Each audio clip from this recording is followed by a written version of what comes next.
हे दोस्तों, कैसे हैं आप। उम्मीद करता हूं आप अच्छे होंगे। मैं हूं विनोद राज। स्वागत है ट्रिकी हिंदी साहित्य चैनल में। दोस्तों, आज कक्षा 9 की जो कृतिका है, हिंदी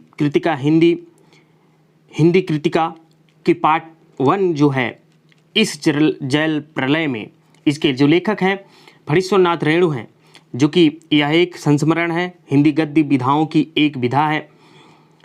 इसके हम पाठ सारांश, लेखक परिचय पहले ही पढ़ चुके हैं। यदि आप उसकी वीडियो ना देखे हो तो चैनल में जाकर के प्लेलिस्ट में आप देख सकते हैं, क्योंकि वो देखे रहेंगे तो आपको प्रश्नोत्तर याद करने की ज़रूरत नहीं पड़ेगी। तो आज हम उसके प्रश्नोत्तर को पढ़ेंगे। उससे पहले यदि आप मेरे चैनल को सब्सक्राइब ना किए हो तो सब्सक्राइब कर लें, बेल आइकन प्रेस करें, जिससे आपको आने वाली वीडियो की नोटिफिकेशन मिलती रहे। लाइक करें, कमेंट्स करें और इस वीडियो को अपने दोस्तों तक शेयर करिए। तो चलते पढ़ते हैं कृतिका पार्ट 1, इस जल प्रलय के प्रश्नोत्तर, जिसमें पहला प्रश्न है, बाढ़ की खबर सुनकर लोग किस तरह की तैयारी करने लगते हैं। आमतौर पर जैसे हम लोग तैयारी करते हैं, वैसे ही लोग, जिससे कि बाढ़ की खबर सुनकर लोग अपनी सुरक्षा के प्रबंध और अत्यावश्यक सामानों को जुटाने में लग गए। उन्होंने आवश्यक ईंधन, आलू, मोमबत्ती, दिया सलाई, पीने का पानी और कंपोज की गोलियां इकट्ठी करनी शुरू कर दी, ताकि बाढ़ से घिर जाने पर कुछ दिनों तक उनका गुजारा चल सके और रोज़मर्रा के कार्यों के लिए उन्हें इनका अभाव न झेलना पड़े। दुकानों के निचले हिस्सों से सामान हटाया जाने लगा ताकि नुकसान कम से कम हो, और इस प्रकार सावधानी की दृष्टि से उन्होंने तैयारी की। दूसरा प्रश्न है, बाढ़ की सही जानकारी लेने और बाढ़ के रूप देखने के लिए लेखक क्यों उत्सुक है। मनुष्य होने के नाते लेखक की जिज्ञासु प्रवृत्ति के थे। उन्होंने बाढ़ के कहर को कभी भोगा नहीं था।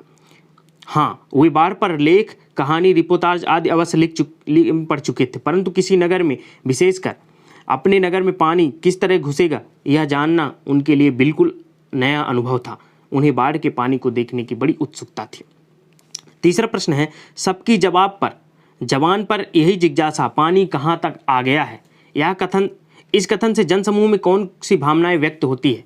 सबके मन में पानी कहाँ तक आ गया है, इसकी ही जिज्ञासा थी। पानी कहाँ तक आ गया है, इन शब्दों से जनमानस के कौतूहल, उत्सुकता और सुरक्षा की भावना प्रदर्शित होती दिखाई देती है।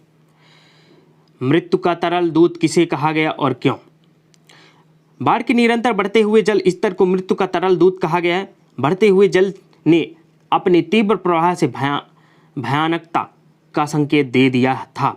बाढ़ के इस बढ़ते हुए जल ने न जाने कितने लोगों के प्राण ले लिए और उन्हें बेघर करके मौत की नींद सुला दिया। इस तरल जल के कारण लोगों की बेमौत मरना पड़ा, इसलिए इसे मृत्यु का तरल दूत कहना बिल्कुल सही है। क्योंकि जो ये बाढ़ का पानी होता है, इसे रोका नहीं जा सकता। आप अन्य प्राकृतिक आपदाओं पर रोक लगा सकते हैं या किसी प्रबंध के द्वारा आप रोक सकते हैं। जैसे कि मान लीजिए आग लग गई, तो आग में आप उसमें काबू पा सकते हैं, लेकिन यदि आप का बाढ़ आ गया तो बाढ़ के पानी को न हम बांध से रोक सकते हैं न किससे, क्योंकि अधिक बढ़ने पर, बाढ़ का जल स्तर बढ़ने पर बांध भी टूट सकता है। अगला प्रश्न जो है, आपदाओं से निपटने के लिए अपनी तरह से कुछ सुझाव दीजिए। आपदाएं किसी को बताकर नहीं आती, इसलिए हमें चाहिए कि हमारी सरकार पहले से सभी प्रकार की आपदाओं से निपटने के इंतजाम कर ले। आपदाओं से संबंधित उपकरणों का उचित रखरखाव होना चाहिए, ताकि समय आने पर उसका उचित उपयोग किया जा सके। आपदाओं से निपटने का सभी को प्रशिक्षण दिया जाए। स्वयं सेवक दल तैयार किए जाएं। जनता तथा सरकार को आपदाओं के समय सूझबूझ, धैर्य तथा विवेक से काम लेना चाहिए। अगला प्रश्न है, जब दानापुर डूब रहा था तो पटनिया बाबू लोग उलटकर देखने भी नहीं गए। अब बूझो, इस कथन द्वारा लोगों को किस मानसिकता पर चोट की गई है। उक्त कथन के द्वारा लोगों के भीतर पाई जाने वाली क्षेत्रीयता की भावना, स्वाभाविक कठोरता, पारस्परिक द्वेषपूर्ण मानसिकता तथा दूसरी राजनीति पर चोट की गई है। यह आम जनता के मन की स्वाभाविक प्रतिक्रिया को भी दर्शाती है।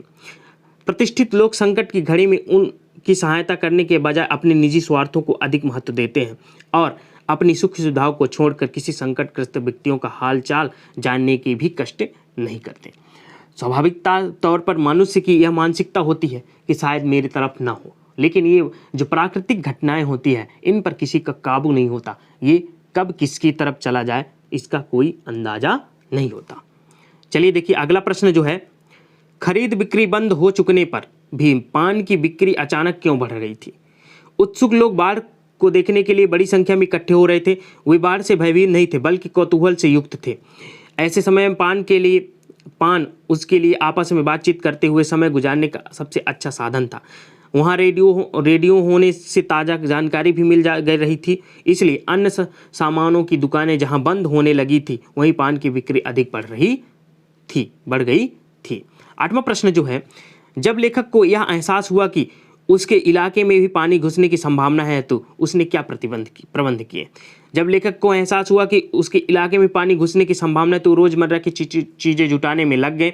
उन्होंने आवश्यक ईंधन, आलू, मोमबत्ती, दिया सलाई, पीने का पानी, कंपोज की गोलियों इकट्ठी कर ली ताकि बाढ़ से घिर जाने पर कुछ दिन तक गुजारा चल सके। उन्होंने पढ़ने के लिए किताबें भी खरीद ली। उन्होंने बाढ़ आने पर छत पर चले जाने का भी प्रबंध सुनिश्चित कर लिया। अगला प्रश्न जो है, बाढ़ पीड़ित क्षेत्र में कौन कौन सी बीमारियों के फैलने की संभावना रहती है?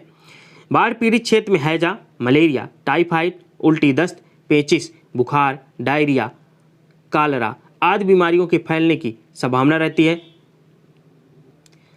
साथ ही पानी के बार बार पैर में लगने के कारण पकने वाले घाव भी तैयार हो जाते हैं। तो ये विभिन्न प्रकार की बाढ़ से होने वाली समस्या होती है।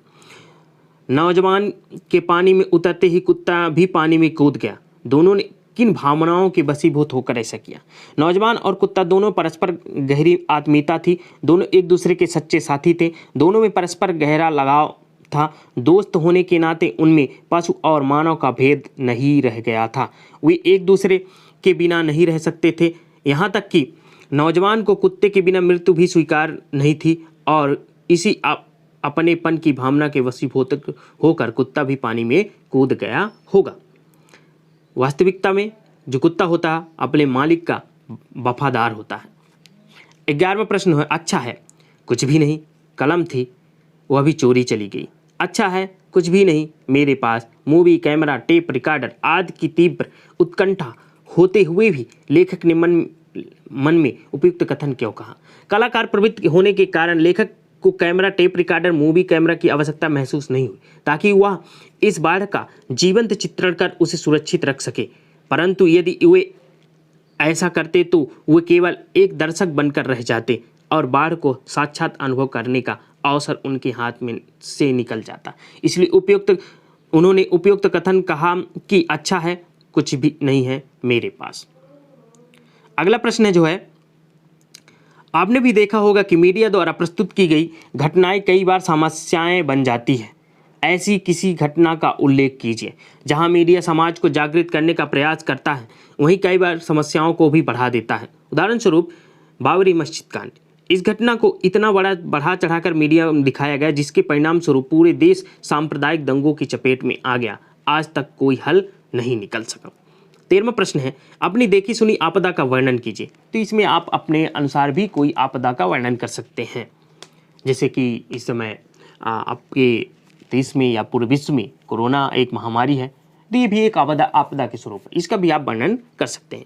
जुलाई 2005 में पूरा मुंबई शहर बाढ़ में डूब गया था। पूरा का पूरा जल शहर में डूब चुका था। करीब 1 बच्चे के आसपास वर्षा ने अपना जो प्रलयकारी रूप धरा वह करीब हफ्ते तक जारी रहा। लोग दफ्तरों, दुकानों और काम के स्थानों में फंसे रह गए। नन्हे बच्चे विद्यालय में बिना बिजली के पूरी रात काटने के लिए मजबूर हो गए।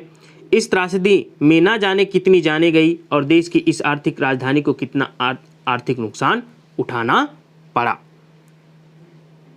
तो दोस्तों ये रहे पार्ट 1 कृतिका की इस जल प्रलय में के प्रश्न उत्तर। उम्मीद करता हूँ ये वीडियो आपको अच्छी लगी होगी। यदि वीडियो अच्छी लगी हो तो लाइक जरूर करिएगा, कमेंट्स करिए, वीडियो को अपने दोस्तों तक शेयर करिए।